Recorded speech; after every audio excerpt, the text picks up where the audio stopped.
भूलना सीखें। एक बूढ़ा आदमी कांच के बर्तनों का बड़ा सा टोकरा सर पर उठाए शहर बेचने के लिए जा रहा था। चलते चलते उसे हल्की सी ठोकर लगी तो एक कांच का गिलास टोकरे से फिसल कर नीचे गिर पड़ा और गिरकर टूट गया। बूढ़ा आदमी अपनी इसी रफ्तार से चलता रहा जैसे कुछ हुआ ही ना हो।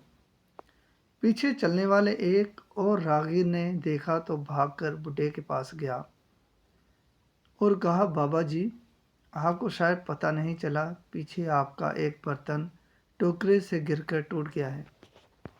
बूढ़ा अपनी रफ्तार कम किए बगैर बोला, बेटा, मुझे मालूम है।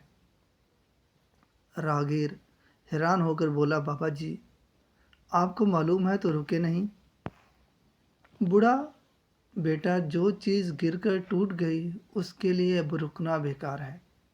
बिलफर्ज में अगर रुक जाता, टोकरा ज़मीन पर रखता, इस टूटी चीज़ को जो अब जुड़ नहीं सकती को उठा कर देखता, अफसोस करता, फिर टोकरा उठाकर सर पर रखता, तो मैं अपना टाइम भी ख़राब करता, टोकरा रखने और उठाने में कोई और नुकसान भी कर लेता और शहर में जो कारोबार करना था अफसोस और ताज्जुब के बायस वो भी ख़राब करता। बेटा, मैंने टूटे गिलास को वहीं छोड़कर अपना बहुत कुछ बचा लिया।